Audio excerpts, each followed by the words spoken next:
Assalamualaikum warahmatullahi wabarakatuh.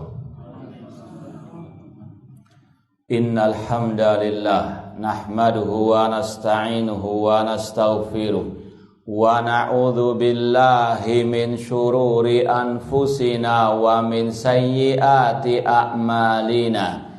Man yahdihillahu fala mudhillalah wa man yudlil fala hadiyalah.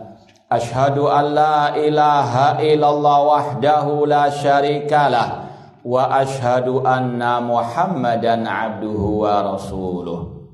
Ya ayyuhalladzina amanu taqullaha haqqa tuqatih wa la tamutunna illa wa antum muslimun. Ya ayyuhan nasu taqu rabbakumul ladzi khalaqakum min nafsin wahidah wa khalaqa minha zawjaha wa batha minhuma rijalan katsiran wa nisaa'a wattaqullaha alladzi tasaaluna bihi wal arham innallaha kana 'alaikum raqiba.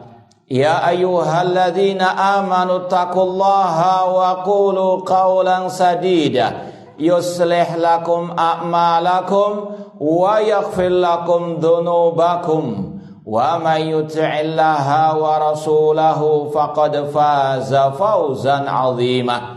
Amma ba'd, fa inna asdaqal hadithi kitabullah wa khairal hadi hadi Muhammadin sallallahu alaihi wasallam wa syarrul umuri muhdatsatuha wa kullu muhdatsatin bid'ah wa kulla bid'atin dhalalah wa kulla dhalalatin finnar. Ma'asal muslimin, ikhwani fillah wa akhwati, bapak-bapak, ibu-ibu, saudara-saudariku rahimani wa rahimakumullah. Alhamdulillah, segala puji bagi Allah Subhanahu wa taala yang mempertemukan kita dalam majelis yang mulia ini, di dalam salah satu rumah Allah, di dalam salah satu taman surga Allah yang ada di dunia ini. Semoga Allah Subhanahu wa taala mengumpulkan kita di taman surganya di akhirat kelak. Sekedar mengingatkan sabda Rasulullah sallallahu alaihi wasallam, man salaka tariqan yaltamisu fihi ilman sahalallahu bihi tariqan ilal jannah. Kata Rasulullah SAW, barang siapa melangkahkan kakinya dalam rangka belajar ilmu agama, Allah mudahkan jalannya menuju surga. Semoga langkah kita ke tempat ini merupakan langkah ke surga kelak. Dan Rasul bersabda lagi, wa majtama'a qaumun fi baitin min buyutillah yatluna kitaballah wa yatadarasunahu bainahum illa nazrat alaihimus sakinah wa ghasyiyatuhumur rahmah wa hafathumul malaika wa dzakarahumullah fiman indah. Kata Rasulullah SAW, tidaklah sekelompok orang berkumpul di salah satu rumah Allah, mereka membaca Al-Quran dan saling mempelajari isi Al-Quran, kecuali turun kepada mereka ketenangan, rahmat Allah meliputi mereka, malaikat mengelilingi majelis mereka, dan Allah memuji mereka di kalangan malaikat yang ada di sisinya. Semoga majelis ini termasuk yang disabdakan oleh Rasulullah SAW tadi. Ma'asal muslimin, ikhwani fillah wa akhwati rahimani wa rahimakumullah. Tema kajian kita pada kesempatan yang berbahagia ini tentang apa?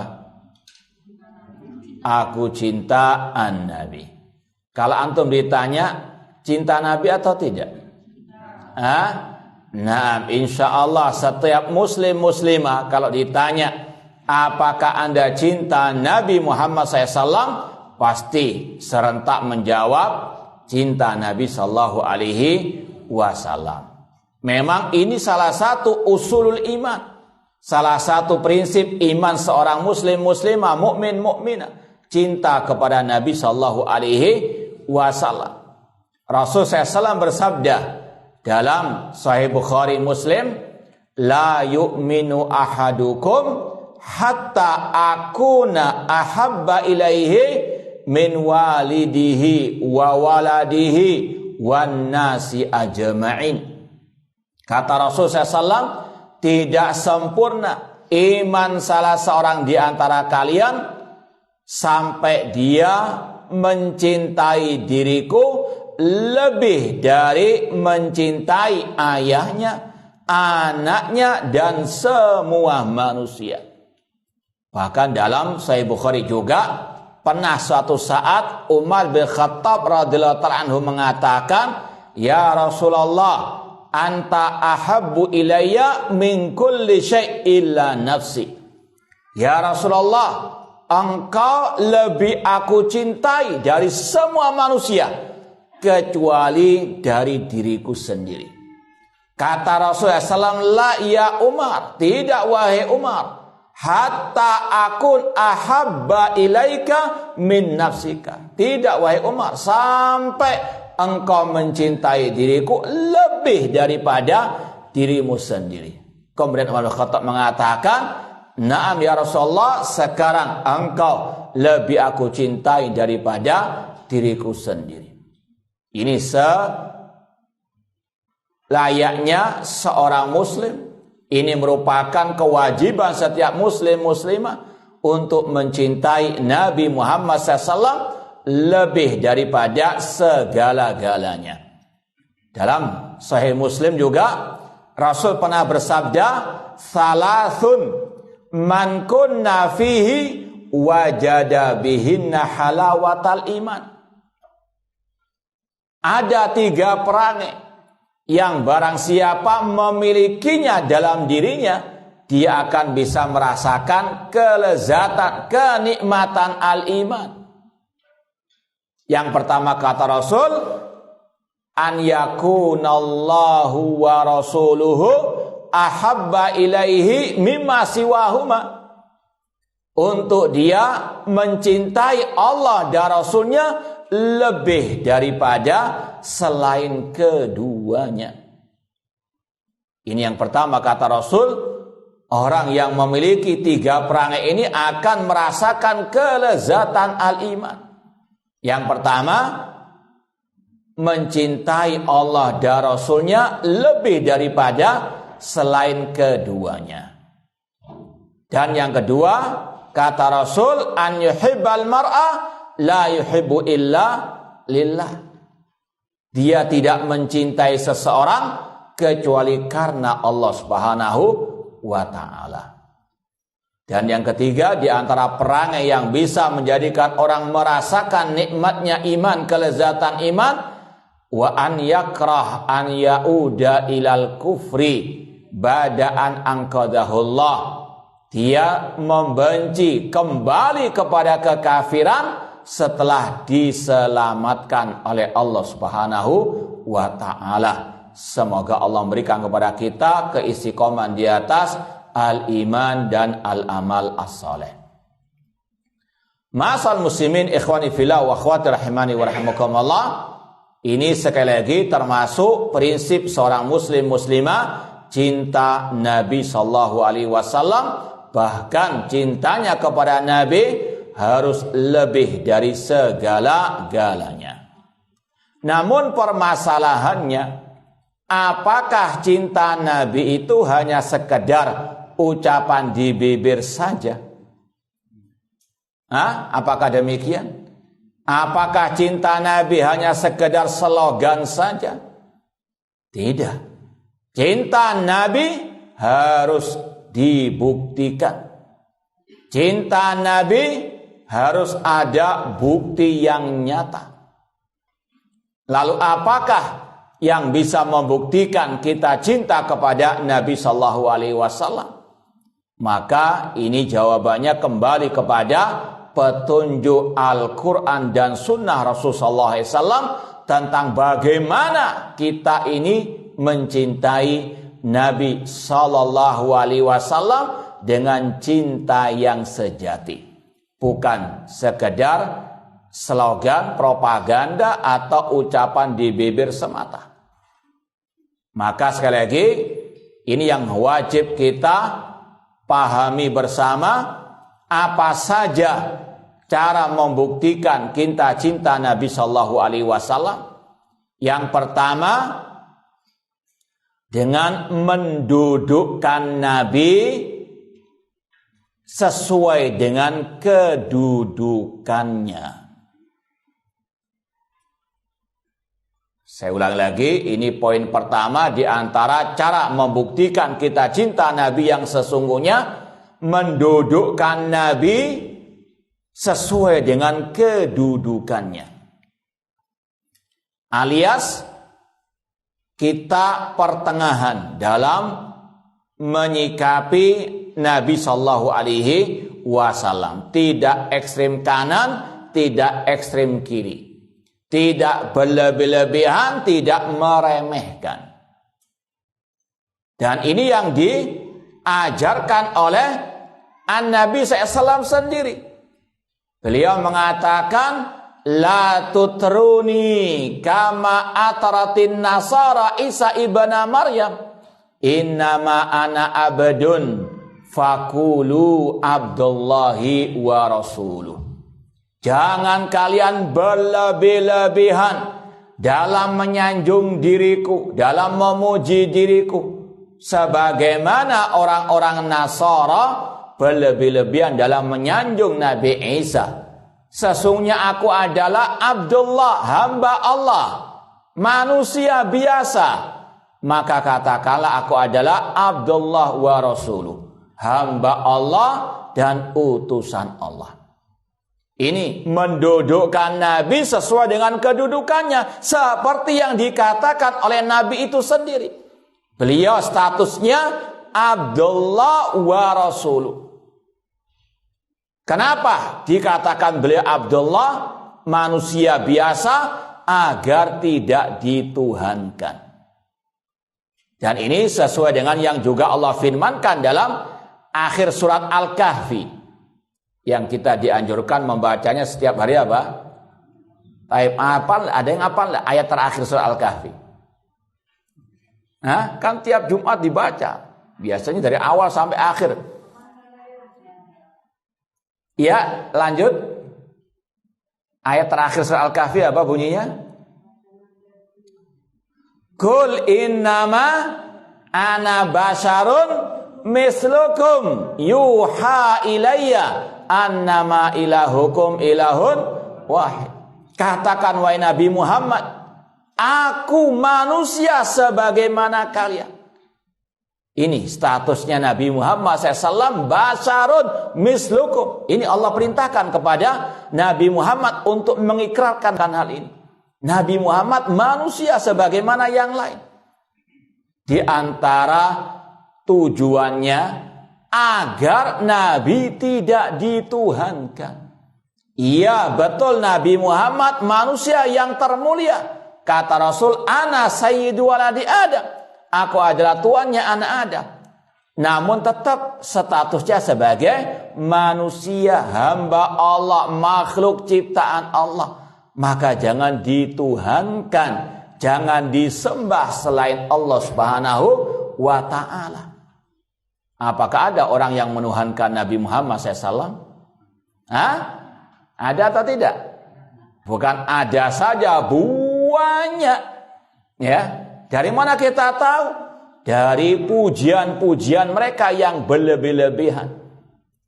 Mengatakan seperti misalnya Nabi Muhammad SAW itu tempat berlindung di kala mereka susah. Ya akramal khalqi maliman aludu bisiwaka indahululil hadithil amami. Wahai makhluk yang paling mulia, wahai Nabi Muhammad, tidak ada tempat aku berlindung ketika musibah datang kecuali kepadamu.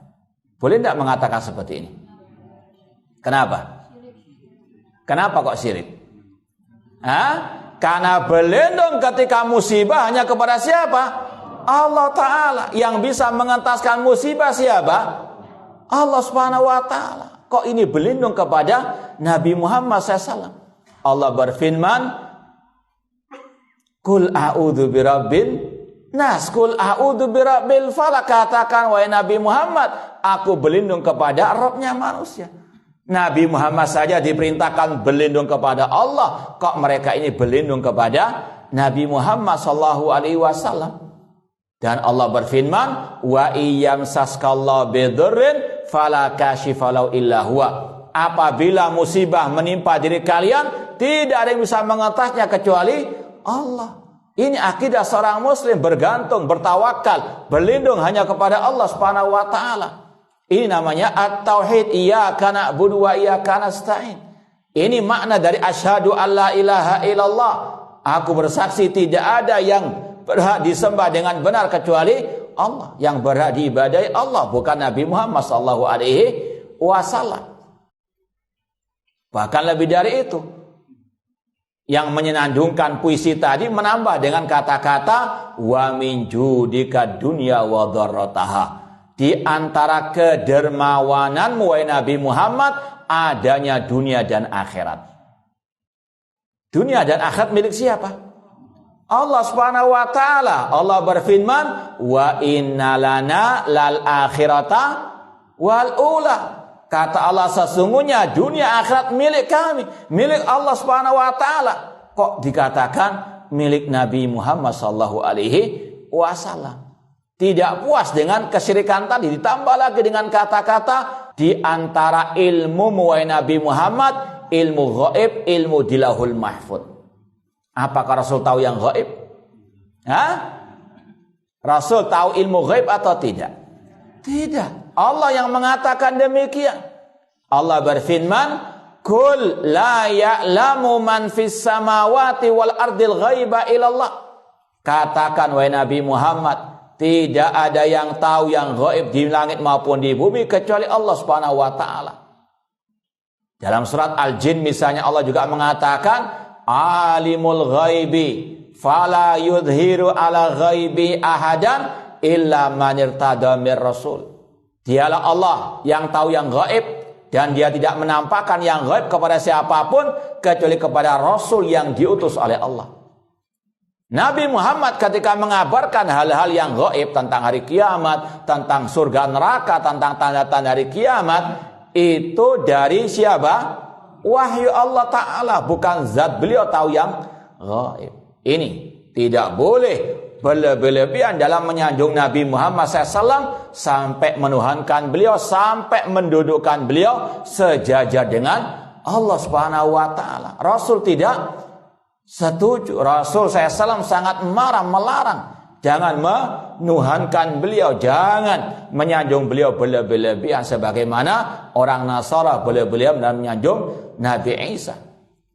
Kemudian kata-kata wa rasuluhu, ya beliau adalah hamba manusia, iya, agar kita tidak menuhankan beliau. Namun beliau adalah utusan Allah yang wajib dihormati, yang wajib dimuliakan, dan yang wajib untuk diikuti ajaran beliau. Ini mendudukkan Nabi sesuai dengan kedudukan yang Allah tempatkan beliau sebagai Abdullah wa Rasuluhu. Kata-kata Abdullah agar Nabi Muhammad tidak dituhankan, kata-kata Rasul agar Nabi Muhammad tidak direndahkan, tidak dilecehkan. Ya. Dan inilah yang selalu kita minta kepada Allah setiap hari ketika salat. Kita membaca ayat yang berbunyi apa diantaranya? Pertengahan Islam apa itu? Apa ayatnya yang antum baca setiap salat? Gak hafal? Ihdinas siratal mustaqim. Ya Allah, tunjukkanlah kami ke jalan yang lurus. Siratal ladzina an'amta alaihim ghairil maghdubi alaihim waladdallin. Yaitu jalan orang-orang yang telah Engkau berikan nikmat atas mereka dan bukan jalan orang-orang yang dimurkai. Kata Rasul, yaitu orang Yahudi. Waladdallin, dan bukan jalan orang yang sesat, yaitu an-nasara, kata Rasul. Ini Islam, as-siratal mustaqim. Ini yang kita setiap hari, setiap salat kita minta kepada Allah agar kita pertengahan. Tidak seperti Yahudi yang mereka melecehkan nabi mereka, yang mereka bahkan membunuh nabi-nabi mereka. Wa qatlimul anbiya, mereka membunuh para nabi-nabi mereka.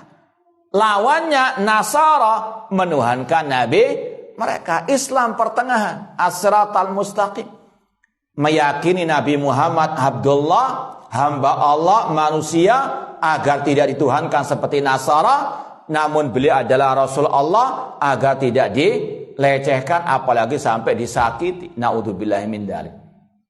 Paham insyaallah ya? Ini salah satu bukti kita cinta kepada Nabi SAW, meyakini beliau adalah Abdullah wa Rasuluh. Kita mendudukkan Nabi SAW sesuai dengan kedudukan beliau. Rasul SAW pernah suatu saat mendengar ada seseorang berkata, Masya Allah wa syi'ta, karena kehendak Allah dan karena kehendakmu, wahai Muhammad. Rasul apakah membenarkan ucapan itu? Tidak. Rasul marah seraya mengatakan, aja'altani lillahi niddan, apakah engkau mau menjadikan diriku tandingan bagi Allah? Hanya karena kata-kata apa? Dan. Ini dalam konteks redaksi ini, penggunaan kata dan tidak benar, tidak tepat. Ada unsur kesyirikan kepada Allah. Ada unsur menyamakan Nabi Muhammad dengan Allah. Coba perhatikan kata-kata karena kehendak Allah dan karena kehendak engkau wahai Muhammad. Rasul pun apa? Tidak rela dengan ucapan itu, karena itu ucapan mungkar. Maka sekali lagi, bagaimana kalau Rasul tadi mendengar puisi-puisi yang mengatakan beliau tempat berlindung di kala susah, beliau yang memiliki dunia akhirat, apalagi mendengar seperti itu. Luar biasa marahnya Rasulullah SAW. Maka sekali lagi, ma'asal muslimin rahimani wa rahimakumullah, kalau kita cinta kepada Nabi SAW, tidak boleh berlebihan terhadap beliau dan tidak boleh juga melecehkan, meremehkan beliau sallallahu alaihi wasallam. Yang kedua, di antara bukti kita cinta Nabi sallallahu alaihi wasallam dengan kita membenarkan semua kabar berita dari Nabi sallallahu alaihi wasallam. Membenarkan semua kabar berita dari Nabi sallallahu alaihi wasallam. Entah yang masuk akal, tidak masuk akal, selama itu hadisnya sahih, wajib kita benarkan. Allah berfirman dalam surat Al-Hasyr ayat ke-7, wa ma atakumur rasulu fakhudhu wa ma nahakum anhu fantahu. Apa yang Rasul ajarkan, apa yang Rasul kabarkan, maka terimalah. Dan apa yang Rasul larang, jauhilah. Antum mungkin sudah tahu kenapa Abu Bakar digelari dengan As-Siddiq. Karena yang satu ini. Karena apa? Senantiasa membenarkan apa yang dikabarkan oleh Nabi Shallallahu Alaihi Wasallam. Contoh dalam kisah Isra wal Mi'raj, orang-orang musyrikin jahiliyah, mereka mendustakan, mengingkari apa yang dikabarkan, diceritakan oleh Nabi SAW dari kejadian Isra wal Mi'raj. Beliau diperjalankan dari Masjidil Haram ke Masjid Aqsa, kemudian dinaikkan, dimi'rajkan ke langit sampai ke langit ke-7. Kata orang musyrikin sesuai dengan akal kerdil mereka, enggak mungkin, mustahil, enggak masuk akal itu. Namun kata Abu Bakar As-Siddiq, kalau itu yang Rasul kabarkan, aku benarkan. Ini sekali lagi luar biasa. Abu Bakar As-Siddiq radhiyallahu anhu, maka beliau digelari As-Siddiq yang selalu membenarkan apa yang dikabarkan oleh Nabi sallallahu alaihi wasallam. Contoh yang lain, sahabat Rasul yang bernama Abdullah bin Mas'ud radhiyallahu taala anhu, yang mungkin pernah belajar kitab Arba'in An-Nawawiyah, mungkin masih ingat hadis Abdullah bin Mas'ud tentang masalah penciptaan manusia dalam rahim ibu. Ada yang ingat hadisnya? Abdullah bin Mas'ud mengatakan, haddatsana Rasulullah SAW wa huwa shadiqul masduq. Rasul mengabarkan kepada kami Dan beliau adalah as-shadiq, orang yang benar, orang yang jujur, dan yang wajib dibenarkan. Ini beliau sampaikan ucapan Rasul adalah orang yang benar dan ucapannya wajib dibenarkan. Karena beliau mau meriwayatkan hadis yang mana pada waktu itu masalah proses bayi dalam perut seorang ibu belum ditemukan ilmunya secara pasti, namun Rasul menceritakan. Paham? Ini sekali lagi tidak mungkin Rasul sampaikan kecuali dari siapa? Wahyu Allah. Beliau mengatakan Rasul mengabarkan kepada kami dan beliau adalah orang yang benar dan yang wajib dibenarkan. Sabda beliau. Kemudian kata Rasul SAW, inna ahadakum yujma khalqu fi batni ummihi arba'ina yawman nutfatan summa yakunu alaqatan mithla dzalik summa yakunu mudghatan mithla dzalik. Sesungguhnya penciptaan salah seorang di antara kalian itu awalnya dalam bentuk sperma dalam waktu 40 hari, kemudian dalam waktu 40 hari berikutnya dalam bentuk segumpal darah, dalam waktu yang sama juga 40 hari berikutnya dalam bentuk segumpal daging. Ini belum ada alat USG dan sebagainya. Tidak mungkin Rasul menyampaikan ini kecuali dari siapa? Wahyu Allah Subhanahu wa taala. Wa ma yantiqu 'anil hawa in huwa illa wahyu yuha. Tidaklah Rasul berkata dari hawa nafsu beliau, namun itu adalah wahyu dari Allah Subhanahu wa taala. Maka kewajiban seorang muslim muslimah membenarkan semua kabar berita dari Rasul SAW. Sekali lagi, entah itu yang masuk akal tidak masuk akal, selama hadisnya sahih, sami'na wa shadaqna. Kami dengarkan dan kami benarkan. Contoh masalah sifat Allah Subhanahu wa taala.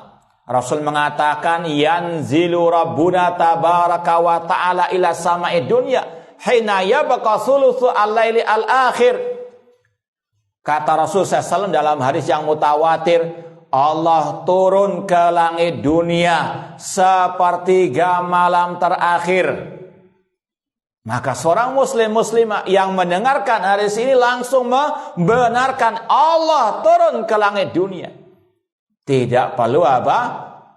Diotak-atik lagi. Tidak perlu takwil-takwilkan. Tidak perlu diragukan lagi. Kalau Allah turun ke langit dunia sepertiga malam terakhir, loh kan bumi ini kan terus berputar ya terus bagaimana? Enggak usah tanya bagaimananya, karena al-kaifu majhul. Kata Imam Malik, bagaimananya sifat Allah enggak ada yang tahu. Cukup mengimani apa yang dikatakan oleh Rasul sallallahu alaihi wasallam. Para sahabat Rasul enggak pernah menanyakan bagaimananya Allah turun. Cukup diimani, dibenarkan apa kata Rasul sallallahu alaihi wasallam. Demikian pula tentang masalah tanda-tanda akhir zaman, tentang turunnya Nabi Isa alaihissalam di akhir zaman, tentang keluarnya Dajjal, Ya'juj wa Ma'juj. Imani apa adanya. Jangan diotak-atik dengan akal kita. Enggak masuk akal. Bagaimana Dajjal bisa mengelilingi dunia dalam waktu yang secepat itu dan sebagainya. Ini sekali lagi akal tunduk kepada Al-Quran dan Sunnah Rasulullah SAW. Akal kita terbatas. Kata Imam Asy-Syafi'i rahimahullah, innalil uqul haddan tantahi ilai. Akal ini punya batas.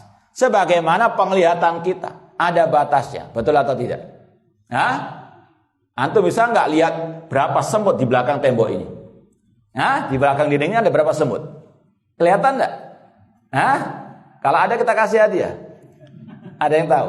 Tidak ada. Demikian pula pendengaran kita serba terbatas. Nggak mungkin kita bisa mendengar jarak yang sangat jauh. Apa suara di sana?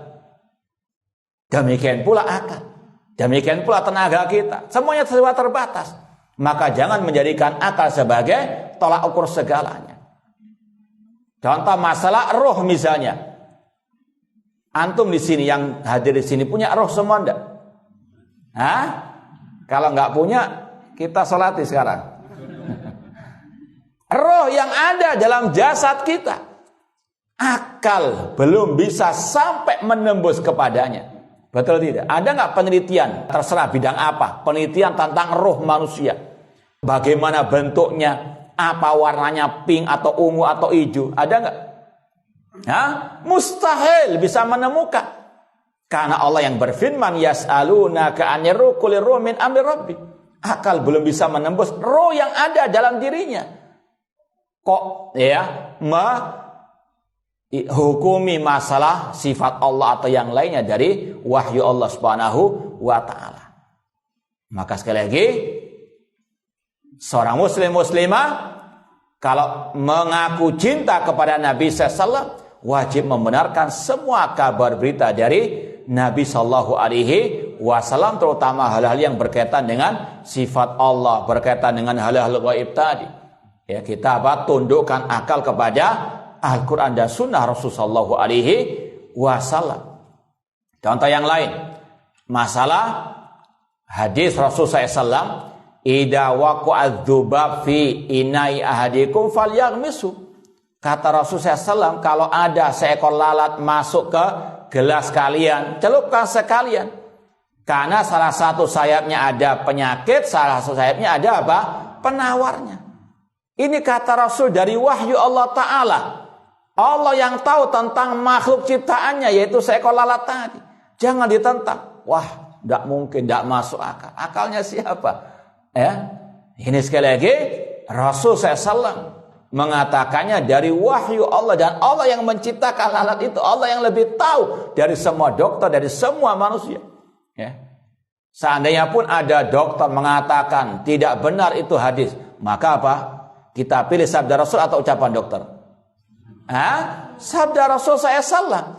Kita katakan, antum wahai Pak Dokter, Anda wahai Pak Dokter, belum sampai ilmunya ke situ. Cari lagi, pelajari lagi. Nggak mungkin Rasul mengatakan apa yang salah. Sekali lagi, ini adalah wahyu Allah Subhanahu wa taala. Seorang muslim muslimah mengedepankan sabda Rasul dibandingkan semua ucapan manusia. Dan sekali lagi, ini masalah gaib, Rasul mengatakannya lewat wahyu Allah Subhanahu wa taala.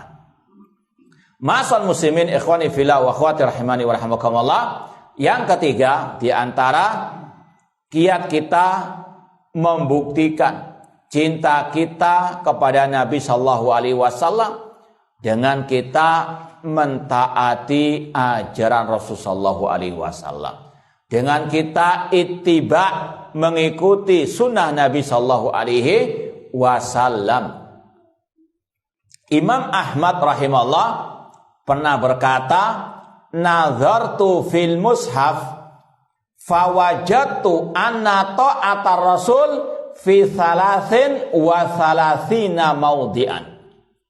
Kata Imam Ahmad rahimahullah, aku pernah meneliti di dalam Al-Quran dan aku dapati ada 33 ayat yang memerintahkan taat kepada Ar-Rasul sallallahu alaihi wasallam. Kata siapa tadi? Imam Ahmad. Ada berapa ayat dalam Al-Quran tentang wajibnya taat kepada Rasul? Kata beliau ada 33. Kemudian kata sebagian ulama, terutama di abad ini, ada yang mengatakan dari 33 itu kalau disimpulkan ada 3 redaksinya. Ada 3 redaksi ayat yang mewajibkan taat kepada Rasul. Yang pertama redaksinya bentuknya perintah langsung atau anjuran untuk taat kepada Rasul. Bentuknya perintah, atau kalau mungkin dalam bahasa Arabnya fi'il al-amr, kata perintah. Contoh ayatnya, contoh ayat yang redaksinya itu bentuknya perintah. Yang pertama surat Ali Imran ayat 31. Yaitu firman Allah, "Qul in kuntum tuhibbunallah fattabi'uni yuhibbukumullah wa yaghfir lakum dzunubakum." Katakan wahai Nabi Muhammad, jika kalian cinta kepada Allah, ikutilah aku. Ikuti siapa? Ar-Rasul sallallahu alaihi wasallam, maka Allah pasti mencintai kalian dan Allah pasti mengampuni dosa-dosa kalian. Ayat ini dinamakan oleh para ulama dengan ayatul imtihan. Ayat ujian. Surat Ali Imran ayat berapa? 31 ini dinamakan oleh para ulama dengan ayat apa? Al-imtihan, ayat ujian. Yaitu untuk menguji orang-orang yang mengaku cinta kepada Allah. Kalau kalian cinta kepada Allah, ujiannya apa? Apakah ikut Rasul ataukah tidak? Kalau tidak ikut Rasul berarti cintanya palsu, dusta. Ini sekali lagi, cinta kepada Allah harus dibuktikan dengan ittiba kepada Rasul. Demikian pula mengaku cinta kepada Rasul harus dibuktikan dengan mengikuti ajaran Ar-Rasul sallallahu alaihi wasallam. Ada ungkapan yang indah dari seorang penyair Arab yang mengatakan, taksir rasula wa anta tudhir hubbahu hadza muhalun fil qiyasi badi'u. Engkau memaksiati Rasul namun engkau ngaku-ngaku cinta Rasul. Hadza muhal, ini suatu yang mustahil, artinya enggak connect, ya, enggak nyambung. In kana hubbuka shadiqan la ata'tahu, jika cintamu betul-betul jujur kepada Rasul, engkau pasti akan mentaati Rasul. Innal muhibba liman yuhibbu muti'u, karena orang yang cinta pasti mentaati orang yang dia cintai. Ini sekali lagi, cinta kepada Allah, cinta kepada Rasul harus dibuktikan dengan ittiba, mengikuti ajaran Rasul dengan mentaati perintah Rasul sallallahu alaihi wasallam. Ayat ini sekali lagi bentuknya perintah, yaitu kata-kata fattabi'uni. Kalau bahasa Arabnya tadi fi'il amr, kata perintah. Yang intinya wajib ittiba sunnah Rasul, wajib mengikuti ajaran Ar-Rasul SAW. Baik dalam masalah akidah, ibadah, akhlak, muamalah, dan seterusnya. Contoh ayat yang masih redaksi pertama, yaitu redaksinya apa? Perintah atau anjuran. Yaitu dalam surat An-Nisa ayat ke-59. Ya ayyuhalladzina amanu atiullaha wa ati rasul wa ulil amri minkum. Wahai orang-orang yang beriman, taatilah Allah dan taatilah Rasul. Ini intinya kata-kata atiur rasul. Atiu fi'il amr, kata perintah. Taatilah Allah dan taatilah Ar-Rasul sallallahu alaihi wasallam. Bahkan dalam lanjutan ayat itu, walil amri minkum fa in tanaza'tum fi syai'in farudduhu ilallahi wa rasul in kuntum tu'minuna billahi wal yaumil akhir. Jika kalian berselisih tentang suatu permasalahan, kembalikanlah kepada Allah. Kata Imam Ibnu Katsir dalam tafsirnya, yaitu kembalikanlah kepada Al-Quran. Kemudian kembalikanlah kepada Rasul, ay khudu bi sunnati, ambillah sunnah Rasul, pegangilah sunnah Rasul sallallahu alaihi wasallam. Ini sekali lagi ayatnya berupa perintah untuk taat kepada Ar-Rasul sallallahu alaihi wasallam. Kemudian yang bentuknya anjuran, masih redaksi yang pertama. Ya, kita katakan tadi apa? Bentuknya perintah atau apa? Anjuran. Yang kita maksud perintah itu kalau ada fi'il amrnya tadi, kata perintah. Ini anjuran. Seperti yang difirmankan oleh Allah dalam surat Al-Ahzab ayat 21. Ini juga sering antum dengarkan ayatnya. Laqad kana lakum fi Rasulillahi uswatun hasanah.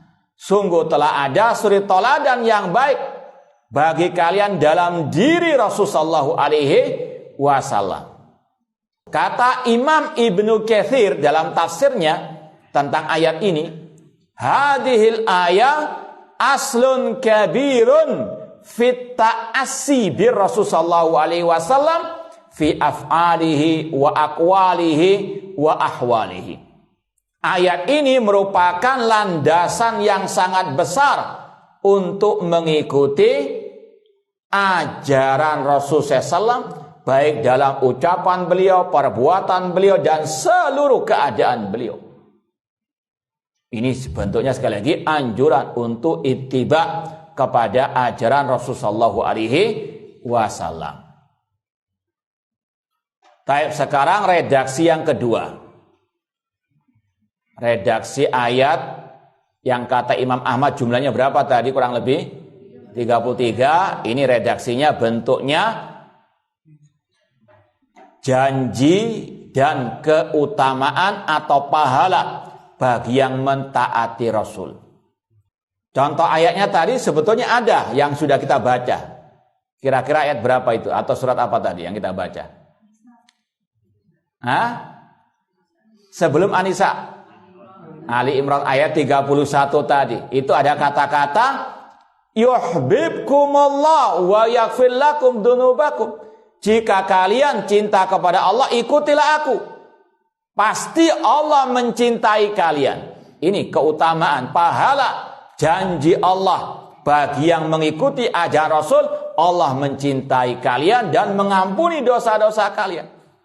Jadi ayat itu bisa untuk dua redaksi. Redaksi perintah fattabi'uni, redaksi ya pahala, keutamaan, janji Allah bagi yang mentaati Rasul sallallahu alaihi wasallam. Keutamaan orang yang mengikuti ajaran Rasul, Allah cintai. Allah berikan apa? Ampunan. Semoga Allah mencintai kita semuanya dan Allah mengampuni seluruh dosa-dosa kita. Kemudian ayat yang berikutnya dari redaksi yang kedua, surat An-Nisa ayat, coba ayat ke-13 kalau tidak salah, coba lihat. Tilka hududullah wa may yuti'illaha war rasulah yudkhilhu jannatin tajri min tahtihal anhar. Itulah batasan-batasan Allah. Barang siapa yang taat kepada Allah dan Rasulnya, Allah masukkan dia ke dalam surga. Ini balasan bagi yang ittiba'us sunnah. Balasan yang mengikuti ajaran Rasul, mentaati perintah Rasul. Allah janjikan surga baginya. Semoga Allah masukkan kita ke dalam surganya kelak. Dan ini yang juga Rasul sabdakan dalam Sahih Bukhari. Rasul bersabda, kullu ummati yadkhulunal jannah illa man aba. Setiap umatku pasti masuk surga kecuali yang enggan. Kata para sahabat, wa man ya'ba ya Rasulullah? Siapa yang enggan masuk surga itu wahai Rasulullah? Rasul menjawab, man ata'ani dakhalal jannah wa man asani faqad aba. Barang siapa mentaatiku, dialah yang masuk surga. Dan barang siapa yang memaksiati diriku, dialah yang enggan masuk surga. Hadis riwayat Bukhari. Ini pahala, keutamaan, janji Allah bagi yang mau mentaati Rasul, mengikuti sunnahnya Rasul sallallahu alaihi wasallam, surga balasannya. Kemudian ayat berikutnya surat An-Nisa juga ayat yang ke-69. Firman Allah, wa may yuti'illaha war rasula fa ulaika ma'alladzina an'amallahu alaihim minan nabiyyin wasiddiqin wasyuhada wassalihin wa hasuna ulaika rafiqa. Barang siapa yang taat kepada Allah dan Rasul, maka mereka akan bersama-sama orang-orang yang telah Allah berikan nikmat dari kalangan para nabi, siddiqin, syuhada, dan as-salihin. Dan ayat ini merupakan tafsir dari surat Al-Fatihah tadi. Ya, kita kan tadi membaca ihdinas siratal mustaqim, siratal ladzina an'amta alaihim. Ya Allah, tunjukkanlah kami ke jalan yang lurus, yaitu jalannya orang-orang yang telah Engkau berikan nikmat. Siapa mereka yang Allah berikan nikmat? Allah tafsirkan dalam ayat ini, surat An-Nisa 69, yaitu mereka adalah para nabi, siddiqin, di antaranya Abu Bakar As-Siddiq, wa syuhada, di antaranya Umar, Utsman dan Ali, mereka syuhada. Kemudian juga wassalihin, para sahabat adalah as-salihin. Makanya Al-Imam Ibnu Qayyim rahimahullah ketika mentafsirkan as-siratal mustaqim, beliau mengatakan as-siratal mustaqim huwa tariqu Abu Bakar, Umar wa ashabi Rasulullah sallallahu. Jalan yang lurus adalah jalannya Abu Bakar As-Siddiq, jalannya Umar bin Khattab, dan jalannya para sahabat An-Nabi sallallahu alaihi wasallam. Jadi keutamaan dalam ayat ini bagi yang taat kepada Rasul, yang ittiba kepada sunnah Rasul, akan bersama orang-orang yang mulia di akhirat kelak. Ya, sekali lagi antum bisa urutkan itu, berapa keutamaan yang ittiba kepada sunnah Rasul. Allah cintai, Allah ampuni, Allah masukkan ke dalam surga, Allah jadikan bersama apa? Orang-orang yang mulia, minan nabiyyin wasiddiqin wasyuhada wasalihin. Kemudian Allah mengatakan wa in tuti'u tahtadu. Jika kalian taat kepada Rasul, kalian akan mendapatkan petunjuk, al-hidayah. 6 surat An-Nur ayat 54. Itu redaksinya tentang apa? Keutamaan orang yang mengikuti ajaran Rasul akan mendapatkan petunjuk dari Rasul sallallahu alaihi wasallam.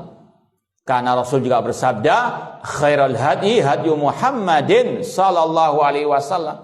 Sebaik-baik petunjuk adalah petunjuk Nabi Muhammad sallallahu alaihi wasallam. Sekarang pindah redaksi yang ketiga, yang berbentuk ancaman dan siksa bagi yang menyelisihi ajaran Ar-Rasul sallallahu alaihi wasallam. Redaksi ayatnya berbentuk ancaman dan siksa bagi yang menyelisihi ajaran Ar-Rasul sallallahu alaihi wasallam.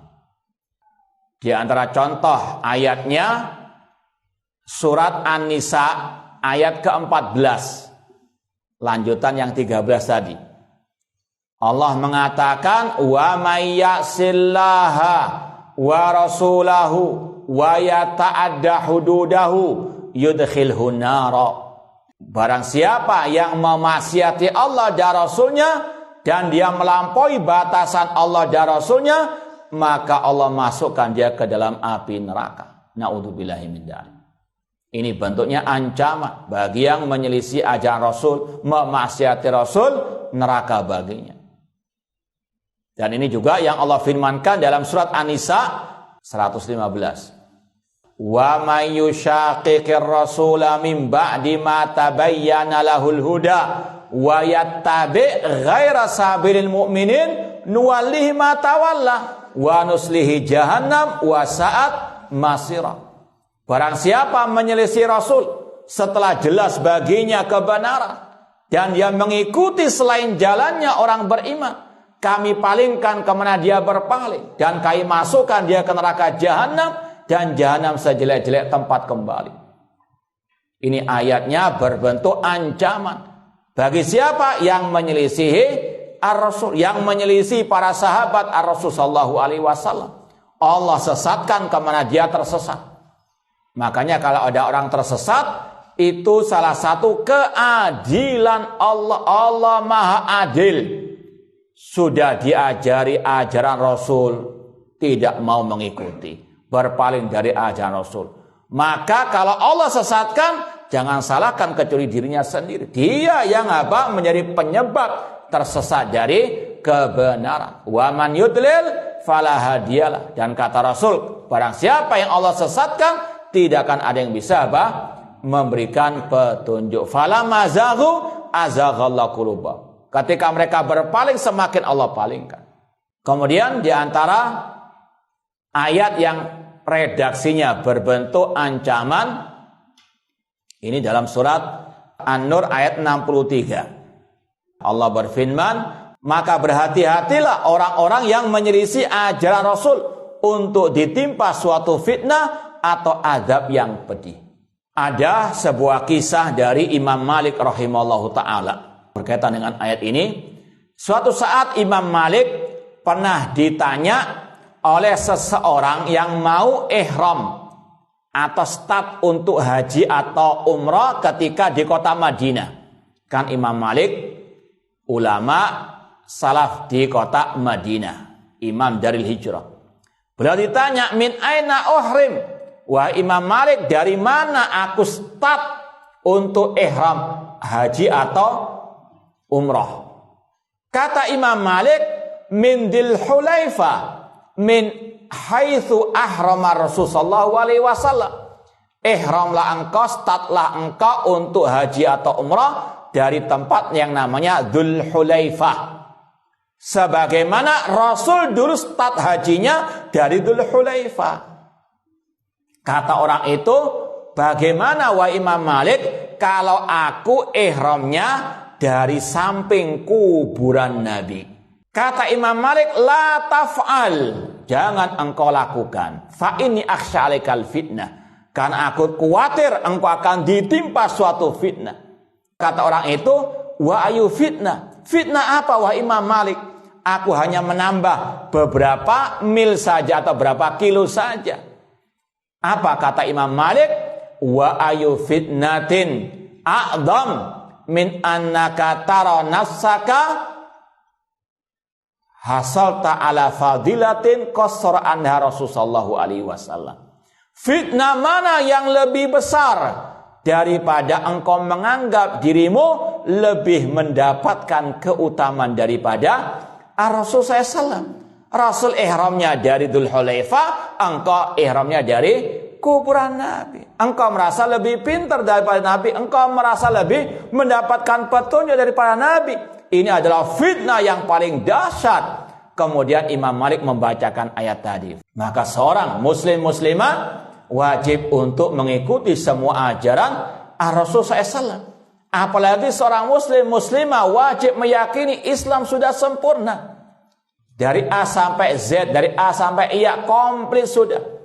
Ya, dengan diturunkannya firman Allah surat Al-Maidah ayat yang ketiga, al-yauma akmaltu lakum dinakum. Pada hari ini telah aku sempurnakan bagi kalian agama kalian. Islam sudah sempurna. Kita mau apa? Akidah komplit. Kita mau ibadah lengkap sudah. Mau zikir, wah luar biasa. Zikir yang Rasul ajarkan saja nggak semuanya kita praktekkan. Betul atau tidak? Kok masih ngarang yang baru? Ya. Mulai dari bangun tidur sampai tidur kembali, lengkap zikirnya. Orang bangun tidur apa zikirnya? Alhamdulillahilladzi ahyana. Ini antum baru bangun ya. Baik. Kemudian orang mau masuk toilet, ada zikirnya apa itu? Allahumma inni a'udzubika minal khubuthi wal. Keluar dari toilet apa? Keluar rumah apa zikirnya? Tadi baca zikir enggak keluar rumah? Bismillahi tawakkaltu 'ala Allah la haula wala quwata illa billah. Masuk masjid tadi apa zikirnya? Nanti keluar masjid apa zikirnya? Allahumma inni as'aluka min fadli. Zikir pagi dan petang, komplit lengkap semuanya. Itu saja masih banyak yang belum kita amalkan. Maka cukuplah yang Rasul ajarkan ini. Kita pelajari, kita amalkan, kita pegang teguh. Keutamanya tadi banyak sekali. Maka ma'asal muslimin ikhwani fillah wa akhwati rahimani wa rahimakumullah, itu ancaman bagi orang-orang yang menyelisihi ajaran Rasul sallallahu alaihi wasallam. Jadi intinya banyak ayat-ayat yang memerintahkan kita untuk mengikuti ajaran Rasul, mentaati Rasul dalam semua bidang agama ini. Baik dalam masalah akidah, terutama dalam masalah akidah, dalam masalah ibadah, akhlak dan seterusnya.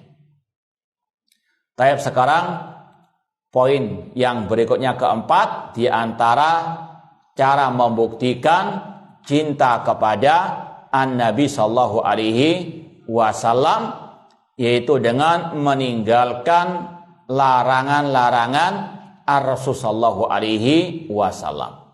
Dalil tentang ini sama dengan yang kita sampaikan tadi dari ayat-ayat ancaman. Ya, karena ancaman orang yang menyelisih Rasul itu dalil wajibnya meninggalkan larangan Rasul sallallahu alaihi wasallam. Wa may ya'sillahu wa rasulahu wa yata'adda hududa yudkhilhu nar. Barang siapa yang memaksiati Allah dan Rasulnya dalam melampaui batasan Allah dan Rasulnya, baginya neraka. Naudzubillahi min dzalik. Dan dalam surat Al-Hasyr tadi ayat yang ke-7 Allah mengatakan wa ma atakum rasulu fakhudhu wa manahakum anhu fantahu. Apa yang Rasul ajarkan ambillah, laksanakanlah, dan apa yang Rasul larang apa? Maka jauhilah. Ma'asal muslimin ikhwani fillah wa akhwati rahimani wa rahimakumullah. Kalau kita lihat bagaimana dahulu para sahabat Rasulullah SAW, baik tadi dalam masalah tasdiqu fima akhbar, membenarkan kabar berita dari Rasul, bagaimana tentang masalah para sahabat taat kepada perintah Rasul, meninggalkan larangan, luar biasa kisah-kisah mereka. Ya, contoh ini agar lebih memantapkan kita dalam membuktikan cinta kita kepada Rasulullah SAW. Para sahabat, mereka adalah orang yang paling cinta kepada Nabi, dan mereka buktikan dengan apa tadi? Tidak menuhankan Nabi, dengan mereka taat kepada perintah Nabi, membenarkan semua ajaran Nabi. Di antara kisah mereka, di antaranya kisah secara kelompok sahabat Al-Muhajirin. Kelompok sahabat Al-Muhajirin, bagaimana mereka meraih kemuliaan dari Allah Subhanahu wa taala dikarenakan pengorbanan mereka dalam taat kepada Rasul. Ketika datangnya perintah Allah dan Rasul untuk mereka berhijrah dari kota Mekah ke kota Madinah, mereka langsung sami'na wa ata'na. Tidak basa-basi, tidak berpikir panjang, rela mengorbankan semua harta mereka, mereka tinggalkan. Demi apa? Taat kepada Ar-Rasul, demi mengikuti ajaran Ar-Rasul sallallahu alaihi wasallam. Makanya Allah muliakan mereka, wasabiqunal awwalun minal muhajirin wal ansar. Demikian pula kisah individu sahabat banyak tentang bagaimana ittiba mereka kepada ajaran Rasul SAW. Contoh kisah Abu Bakar As-Siddiq radhiyallahu ta'ala anhu. Setelah Rasul meninggal dunia, orang-orang Arab Badui mau murtad dari Islam. Ya. Mereka ingin menyerang kota Madinah. Sedangkan sebagian pasukan kaum muslimin itu sebelum Rasul wafat dikirim untuk berperang dengan sebagian orang-orang kufar, entah Romawi atau dari orang-orang kafir yang lain.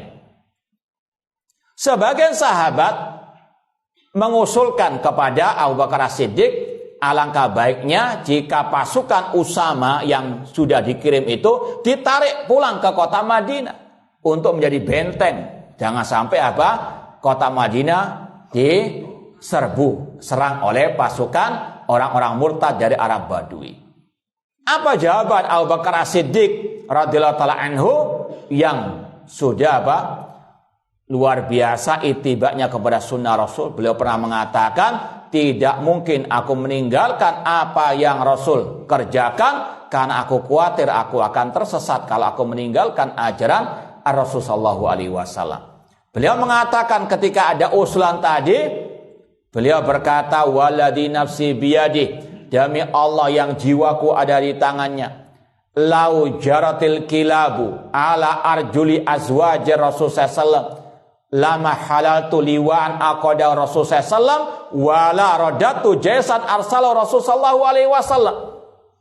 Kata Abu Bakar As-Siddiq radhiyallahu anhu, demi Allah yang jiwaku ada di tangannya, seandainya anjing-anjing itu mengerumuni kaki-kaki para istri Rasulullah SAW, aku tidak akan menurunkan bendera yang dikibarkan oleh Rasul, dan aku tidak akan memulangkan pasukan yang telah dikirim oleh Rasulullah SAW.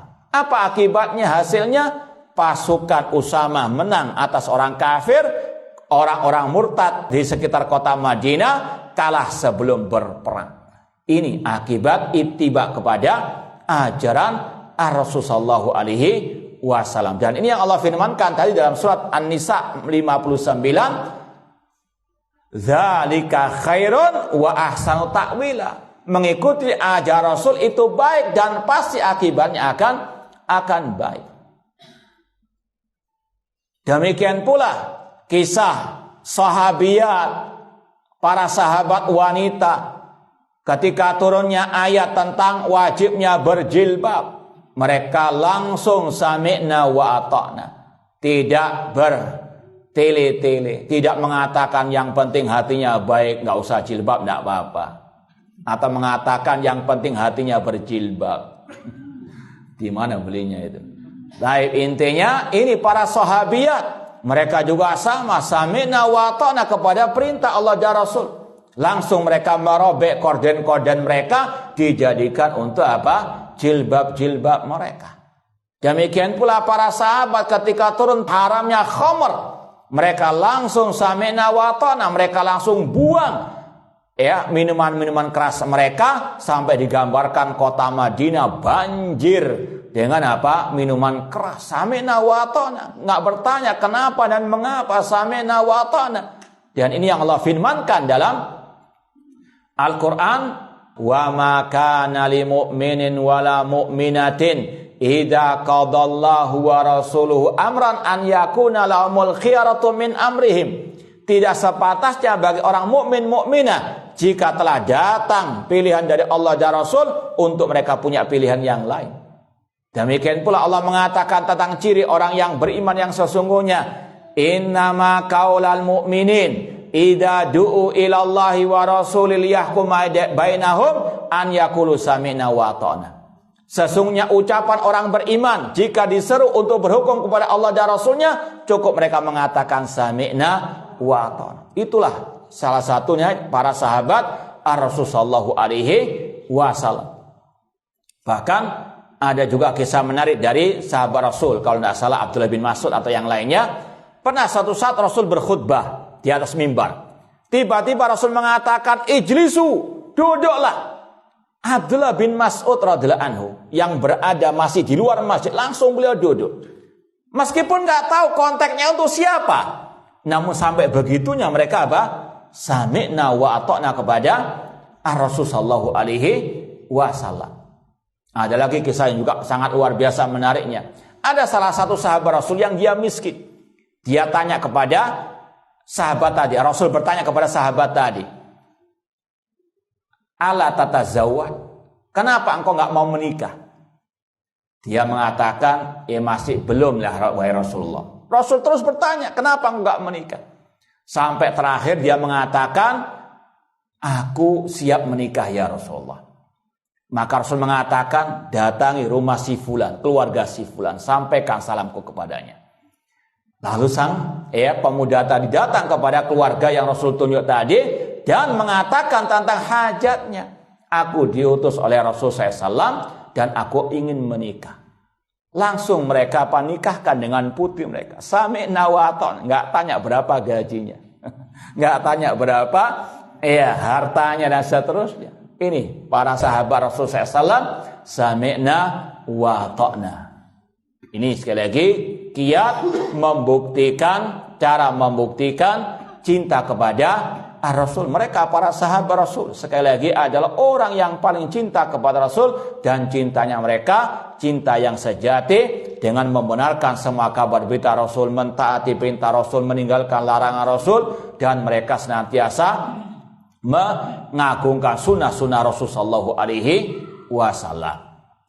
Kemudian di antara kiat membuktikan cinta kepada Rasul yaitu tidak beribadah kepada Allah kecuali dengan mengikuti tata cara tuntunan Rasul sallallahu alaihi wasallam.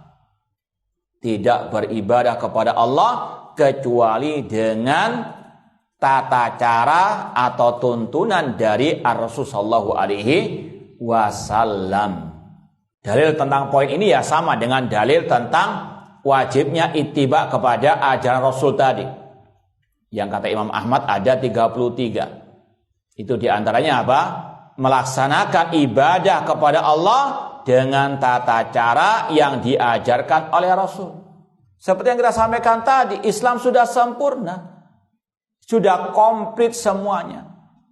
Bahkan kata Abu Dzar Al-Ghifari radhiyallahu ta'ala anhu, tarakana Rasulullah sallallahu alaihi wasallam wa mata'irun yuqallibu janahi fil hawa illa waqad bayyana lana anhu ilman.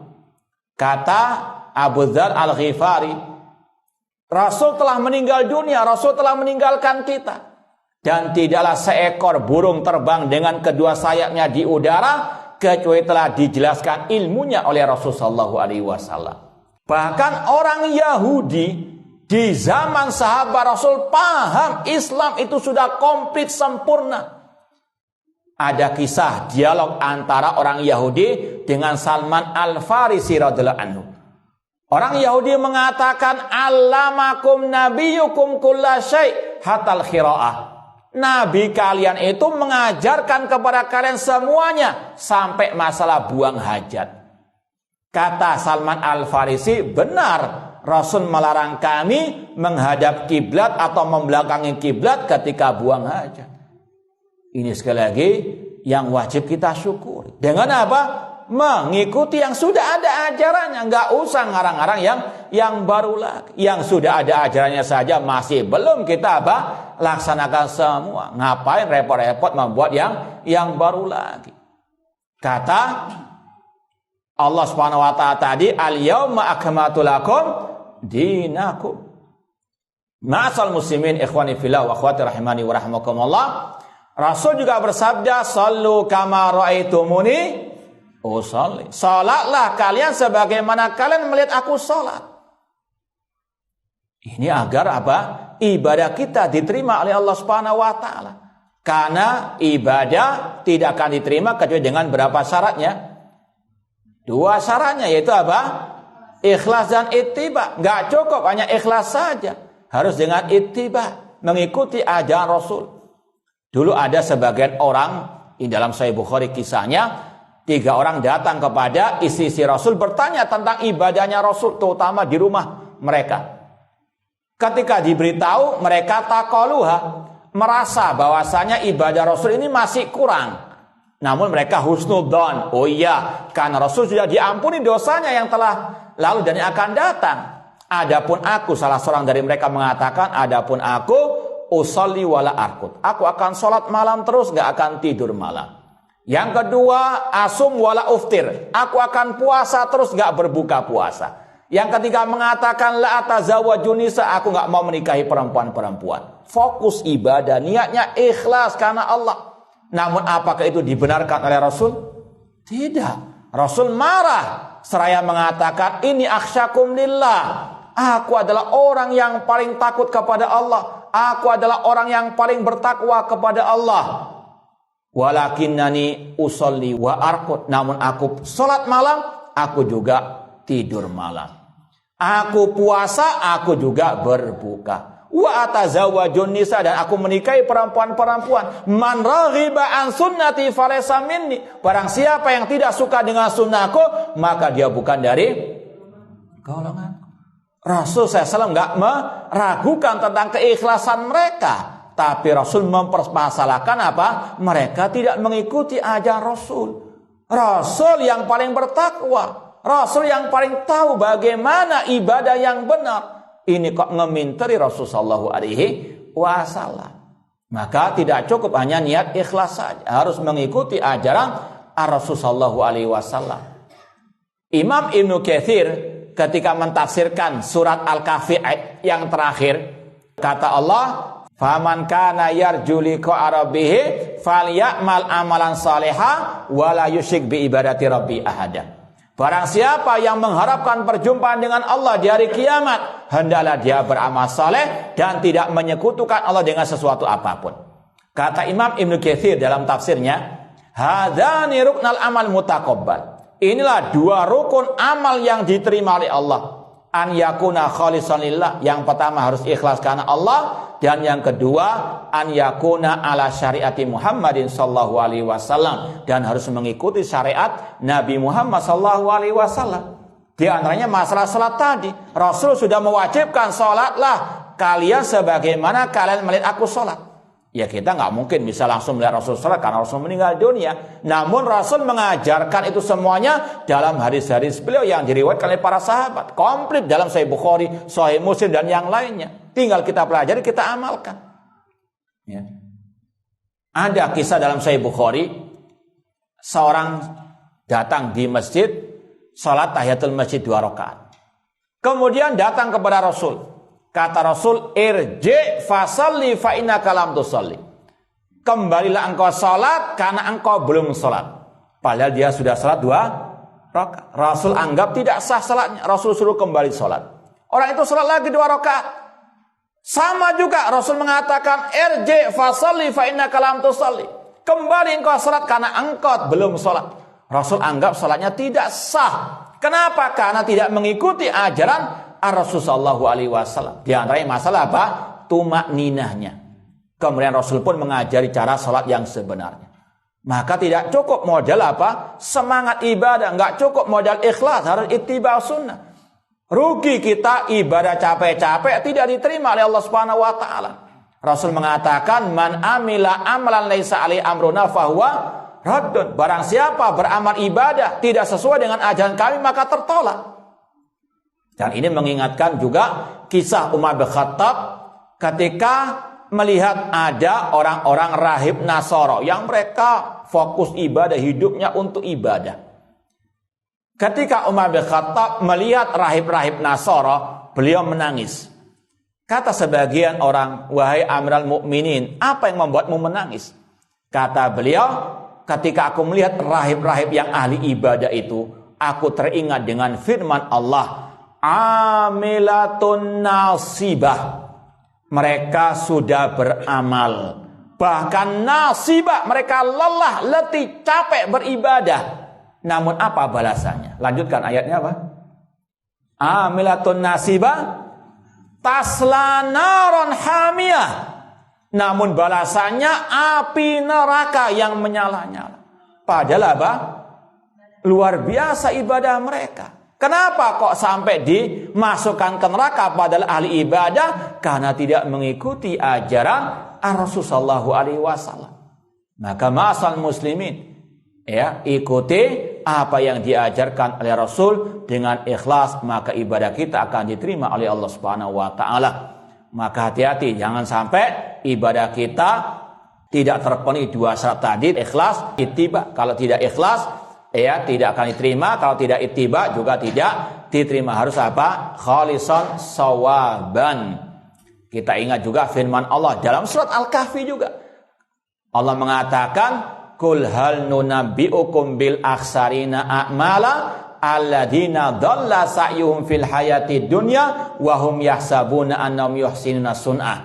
Surat Al-Kahfi ayat 103 sampai 104. Yang artinya, katakan wahai Nabi Muhammad, apakah kami akan memberitahukan kepada kalian orang-orang yang paling merugi amal ibadahnya, yaitu orang-orang yang telah sia-sia perbuatannya di dunia, namun dia mengira yang telah berbuat yang sebaik-baiknya. Maka sekali lagi, seorang muslimah yang bijak yang mengaku cinta kepada Nabi dalam ibadahnya harus ikhlas dan mengikuti ajaran Nabi sallallahu alaihi wasallam. Kata Syekh Muhammad bin Shalih Utsaimin rahimahullah, dalam masalah ittiba sunnah tadi, dalam masalah ibadah harus diperhatikan 6 hal. Ada 6 hal yang perlu diperhatikan ketika ittiba sunnah dalam ibadah. Yang pertama masalah waktu. Kalau memang ibadah itu terkait dengan waktu, seperti sholat misalnya, ada waktu-waktunya. Inna sholata kanat alal mu'minina kitaban mauquta. Boleh tidak kita sekarang sholat duhur? Oh, niatnya kan ikhlas Ustaz. Kita lagi semangat, mumpung kita belum ngantuk ini. Iya, belum ngantuk, padahal sudah tidur. Baik. Boleh tidak? Tidak boleh. Karena apa? Ini ibadah yang terkait dengan waktu. Sudah Allah tentukan waktunya. Inna sholata kanat al mu'minina kitaban mauquta. Seperti juga puasa. Ya, waktu sahur sampai apa? Terbitnya fajar, as-shadiq sampai tenggelamnya matahari. Nggak boleh berbuka sebelum tenggelamnya matahari. Dan seterusnya. Sekali lagi ada waktu-waktunya untuk ibadah tersebut yang sudah ditentukan oleh syariat. Yang kedua, perhatikan masalah tempat, al-makan. Kalau memang ibadah itu berkaitan dengan tempat.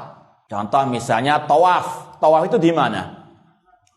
Hanya di Ka'bah, bukan di kuburan, bukan di pohon keramat dan seterusnya. Na'udzubillah min dzalik. Allah mengatakan wal yatawafu bil baitil atiq. Hendaklah mereka tawaf di Baitil Atiq, yaitu di Ka'bah. Iktikaf misalnya di bulan suci Ramadan, di akhir Ramadan. Di mana iktikaf itu?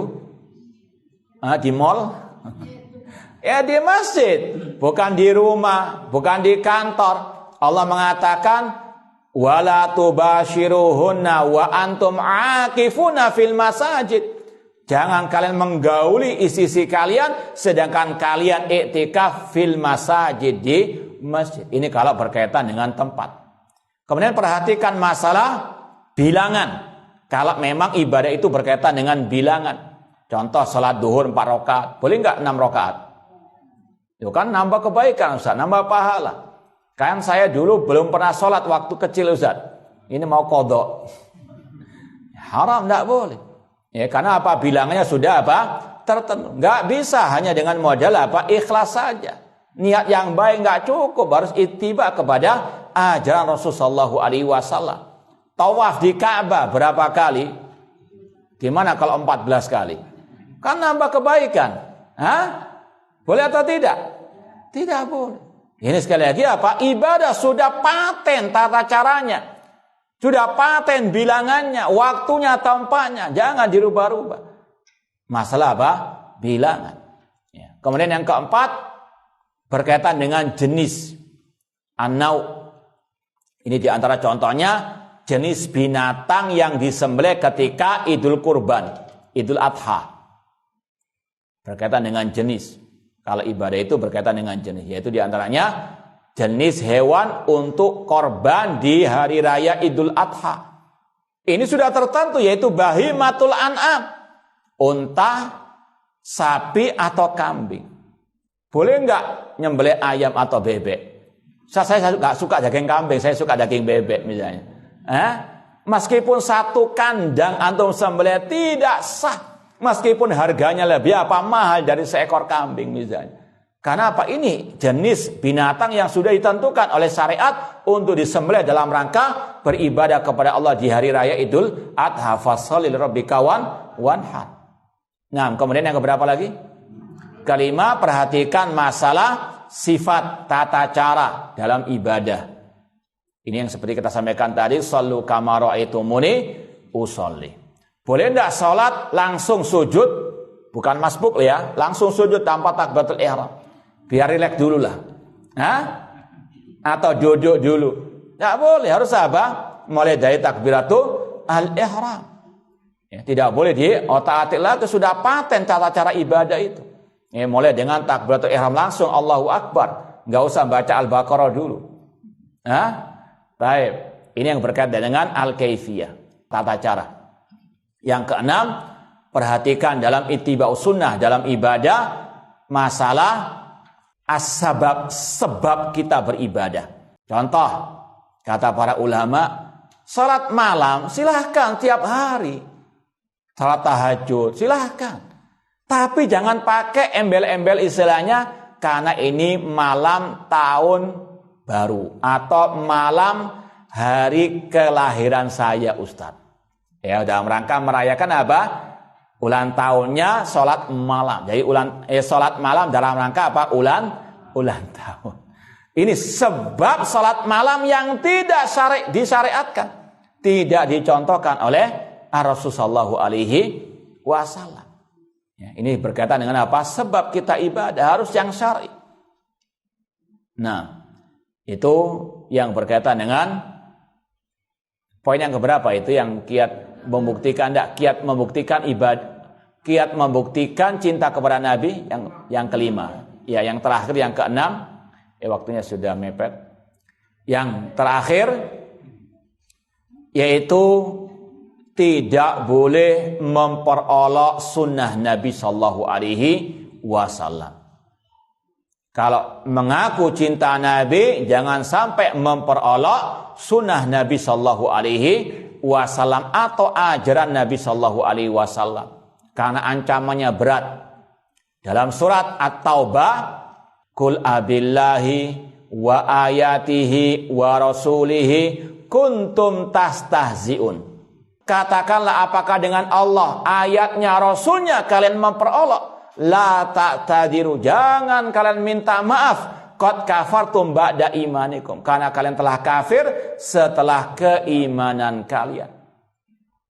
Makanya ulama ketika membahas 10 pembatal keislaman, di antaranya yang memperolok ajaran Rasulullah SAW. Ini hukumnya bisa keluar dari Islam, murtad dari Islam. Naudzubillah min dzalik. Maka jaga lisan, jangan sampai memperolok ajaran Rasulullah SAW. Entah yang berkaitan dengan akidah, ibadah, atau masalah penampilan. Dan yang sering yaitu masalah jenggot bagi laki-laki diperolok seperti kambing dan sebagainya. Perempuan bercadar dikatakan seperti ninja. Ini adalah memperolok ajaran Rasul. Karena ini semuanya ajaran Rasul. Kita nggak berjenggot kecuali mengikuti sabda Rasul. Aful liha, peliharalah jenggot. Rasul juga berjenggot. Kalau dia memperolok jenggot, memperolok siapa? Rasul SAW. Ancamannya tadi.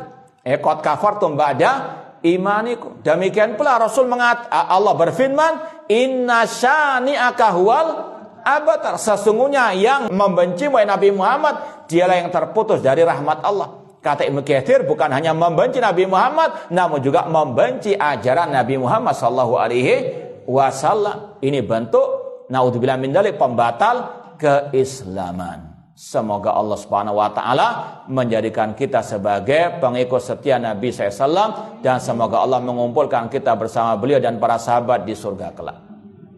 Taib, itu yang mungkin bisa saya sampaikan pada kesempatan yang berbahagia ini. Kurang lebihnya mohon maaf. Wa jazakumullahu khairan. Aqulu qouli hadza wa akhiru da'wana anil hamdulillahirabbil alamin. Wassalamualaikum warahmatullahi wabarakatuh.